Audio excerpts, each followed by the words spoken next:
adalah kisah nyata yang terjadi di Kecamatan Garung, Blitar. Seorang penghulu mayat atau biasa disebut modin, yang ikut memakamkan makhluk halus yang meninggal dunia.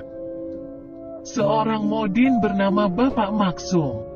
Beliau sudah lebih dari 30 tahun menjabat sebagai modin di desa. Setiap ada orang meninggal dunia, beliau yang menjadi penghulu jenazah atau yang mengkoordinir prosesi pemakaman mulai dari rumah hingga selesai di pemakaman. Kemudian malamnya beliau menjadi imam tahlil di rumah duka selama 7 hari. Beliau pernah tanpa sengaja menjadi penghulu jenazah di alam jin. Pada suatu hari ketika selesai melangsungkan acara prosesi pemakaman seorang warga desa yang meninggal, beliau pulang terlalu petang. Maklum hari itu ada orang meninggal dunia terlalu sore sehingga pemakaman selesai ketika hari menjelang gelap.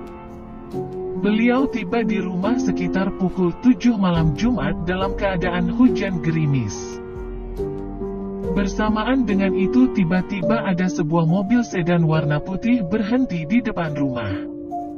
Lalu keluar 2 orang lelaki dengan menggunakan busana muslim dan memakai kopiah hitam. Mereka berlari kecil menghampirinya dan mengatakan ingin bertamu. Pak Maksum pun akhirnya mempersilahkan mereka berdua masuk. Kemudian kedua tamu tersebut memperkenalkan diri bahwa mereka adalah warga dari wilayah lain di kota. Lalu mereka menyampaikan suatu keperluannya kepadanya. Ternyata mereka adalah orang yang juga sedang berduka. Salah satu keluarganya meninggal dunia dan mereka meminta bantuan Pak Maksum untuk menjadi penghulu jenazah untuk mengantarkannya ke pemakaman.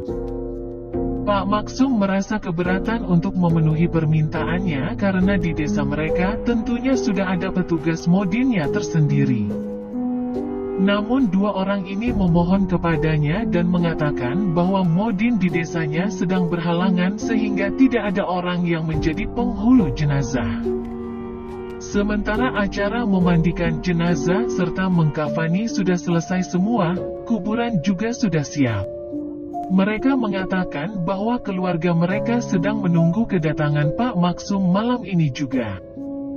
Mendengar permintaan mereka yang sangat penting dan darurat sekali, maka akhirnya Pak Maksum pun bersedia memenuhi permintaannya.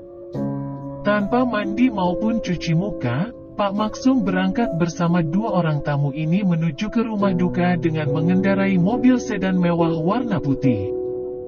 Rupanya rumah mereka jauh sekali, sampai-sampai perjalanan ini keluar dari wilayah Kabupaten Blitar.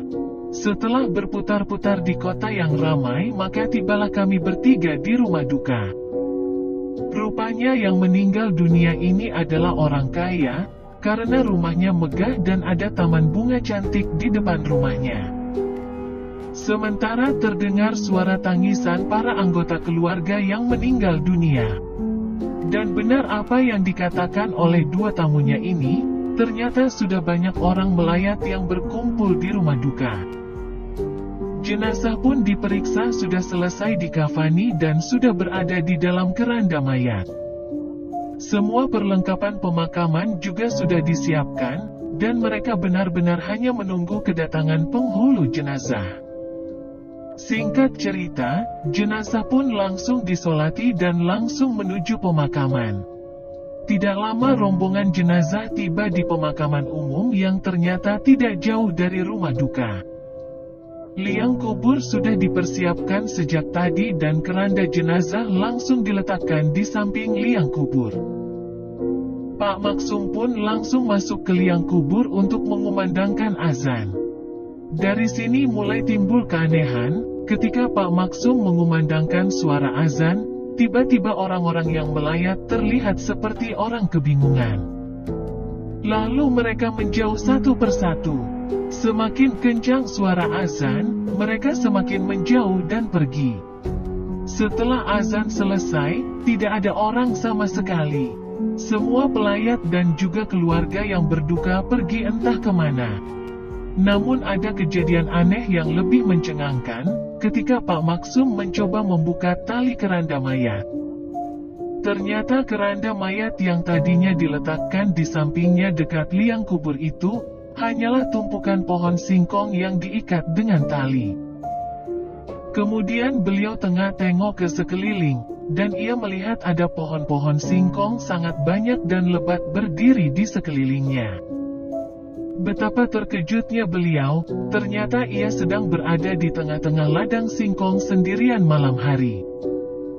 Beliau pun langsung tersadar bahwa ternyata orang yang hendak ia makamkan tadi adalah makhluk halus. Dan orang-orang menjadi pelayat itu ternyata semuanya juga makhluk halus.